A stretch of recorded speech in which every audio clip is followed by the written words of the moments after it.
Olá, irmãos da Igreja Presbiteriana do Sônia Maria. Vamos continuar hoje estudando as cartas às igrejas no livro de Apocalipse. E hoje nós vamos ler a terceira carta, que está lá em Apocalipse, a partir do versículo 12, que é a carta à igreja em Pérgamo. Diz assim, a partir do versículo 12 do capítulo 2 de Apocalipse.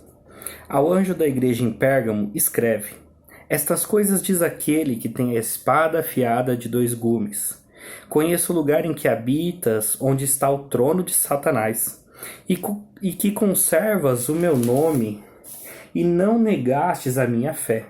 Ainda nos dias de Antipas, minha testemunha, meu fiel, o qual foi morto entre vós, onde Satanás habita. Tenho, todavia, contra ti algumas coisas, pois que tens aí os que sustentam a doutrina de Balaão, o qual ensinava Balaque a armar ciladas diante dos filhos de Israel, para comerem coisas sacrificadas aos ídolos e praticarem a prostituição. Outro sim, também, tu tens os que da mesma forma sustentam a doutrina dos nicolaítas. Portanto, arrepende-te, e se não, venho a ti sem demora, e contra eles pelejarei com a espada da minha boca. Quem tem ouvidos, ouça o que o Espírito diz às igrejas. Ao vencedor, dar-lhe-ei do maná escondido, bem como lhe darei uma pedrinha branca, e sobre essa pedrinha escrito um nome novo, o qual ninguém conhece, exceto aquele que o recebe. Então aqui a gente está na terceira carta, enviada a uma igreja da Ásia Menor, das 7 igrejas que receberam carta. Para que a gente possa lembrar, primeiramente nós estudamos a carta enviada à igreja de Éfeso. Uma igreja que, teoricamente, ela era uma igreja que trabalhava muito, que fazia muito pelo Senhor, e que Deus veio elogiando, Jesus Cristo veio elogiando ela na sua carta, até o entanto dizer que ele tem, porém, somente uma coisa contra aquela igreja, é que eles abandonaram o primeiro amor. O que nós aprendemos naquela carta e a mensagem que ela traz para nós é cuidado com o automático. Muitas vezes nós entramos no automático e nós fazemos muitas coisas simplesmente por fazer e não fazemos mais com aquele amor ou com aquela dedicação que nós devemos ter ou que nós já tivemos no início. Sabe quando a melhor maneira de entendermos isso é quando a gente pensa na paixão, no início de namoro, quando as pessoas estão eufóricas, ansiosas para ver aquilo. Então nós precisamos tratar todos os assuntos da nossa vida e também a nossa vida espiritual desta maneira. E cuidado com o automático, porque muitas vezes nós entramos no automático na nossa empresa, no nosso relacionamento com os nossos filhos, nossos familiares, no nosso casamento e até mesmo na igreja com Deus. E o que isso traz de mal para nós? É que a gente entrando automático, nós fazemos as coisas simplesmente por fazeres, nós não nos dedicamos, nós não damos o nosso máximo.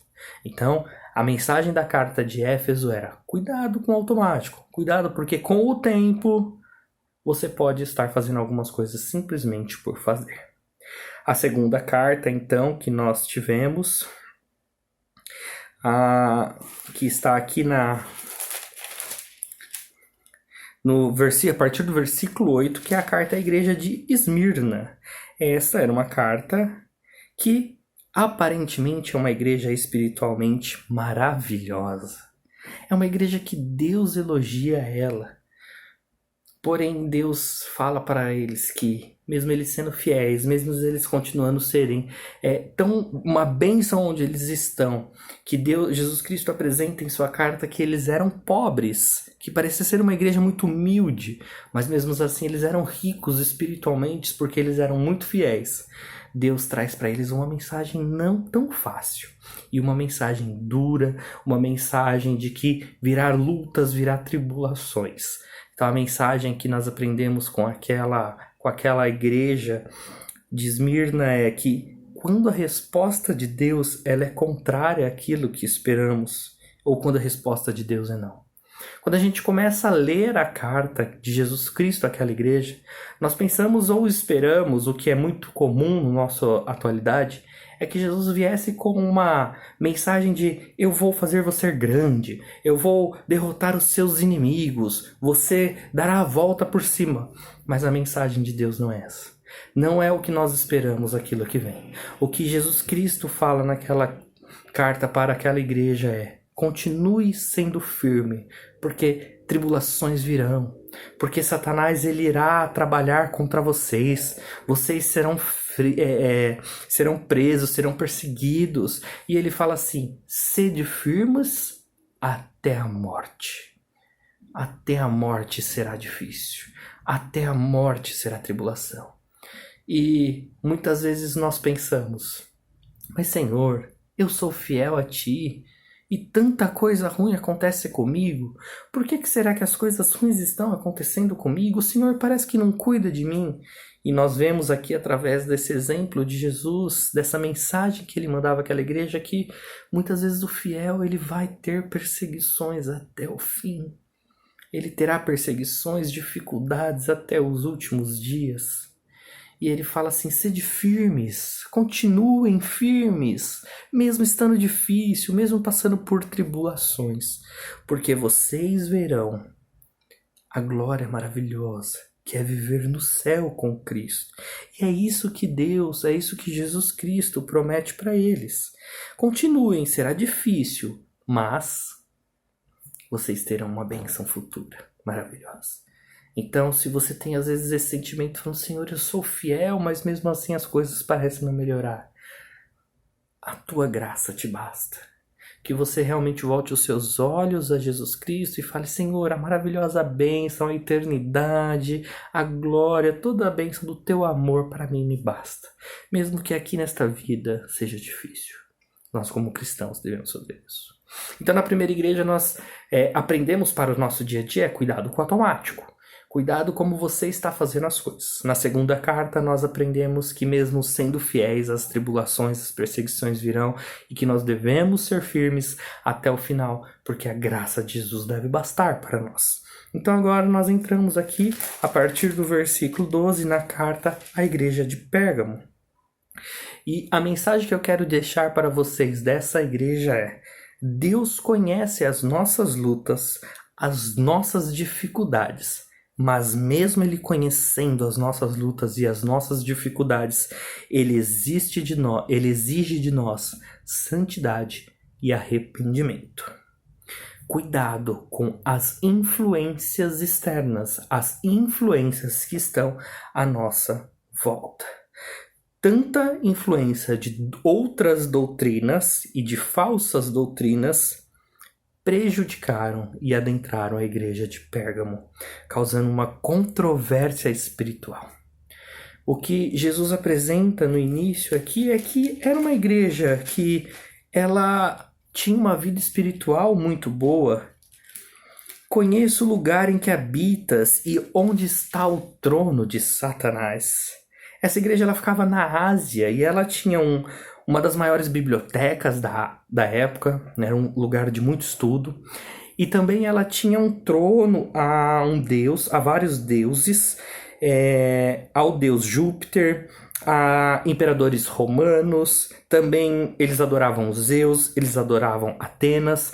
Então era um lugar de muita idolatria, que tinha muitos deuses, era uma confusão de doutrinas do que se acreditava, e a igreja ficava ali no meio. E era uma igreja visível, uma igreja perseguida, porque Jesus Cristo ele até apresenta aqui Antipas, que deve ter sido um membro que foi morto, perseguido e morto ali, pelo nome de Jesus Cristo. E Jesus fala assim: mesmo na época de Antipas, onde vocês viram a morte de perto, onde a perseguição estava muito forte, vocês foram fiéis.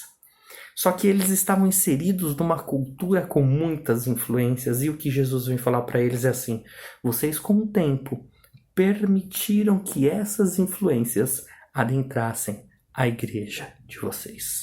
Então ele vem com uma mensagem muito dura.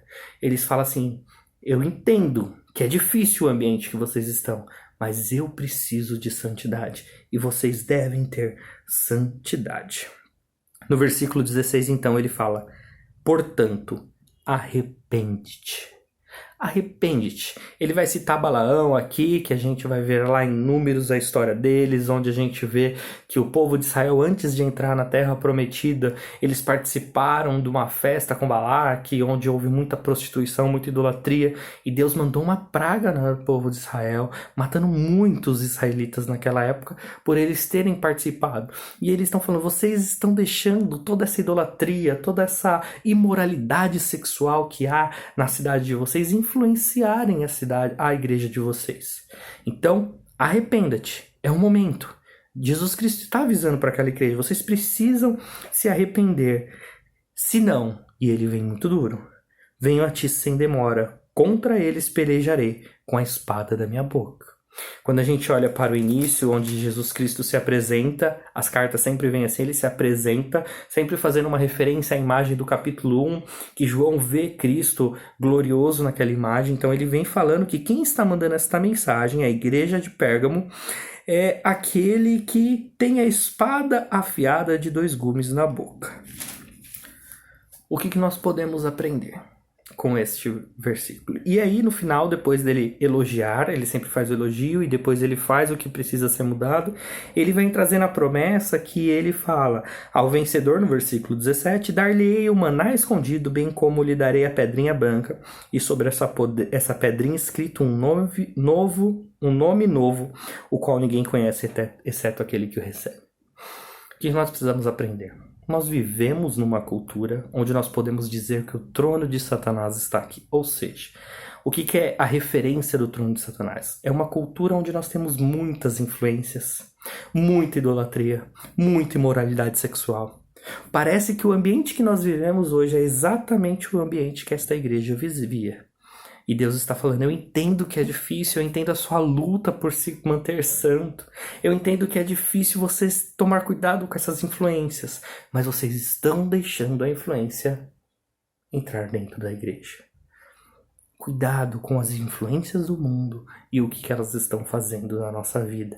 É essa a mensagem de Deus. Se nós estamos permitindo que as culturas deste mundo estão influenciando a nossa vida familiar, influenciando a nossa vida particular, influenciando a nossa igreja, nós devemos nos arrepender. É momento, porque senão virá Jesus Cristo com a espada de 2 gumes, que a espada de 2 gumes representa poder e justiça. Ele tem poder para julgar, poder para fazer justiça. Nós devemos nos arrepender para ganhar esse maravilhoso benefício que ele apresenta no versículo 17. O maná escondido, que o maná era aquele alimento que se dava durante os 40 anos do deserto, que Deus providenciava o alimento para o povo. Então Deus está falando assim, eu vou providenciar aquilo que é necessário a você. Então a primeira promessa é que quem der ouvidos a isso, quem se arrepender de deixar a influência do mundo, entrar na sua vida, nas coisas que você faz, se arrepender, pedir perdão e mudar, vai ganhar o maná escondido. Deus vai cuidar de você. Em segundo, ele vai dar uma pedrinha branca. O que quer dizer essa pedrinha branca?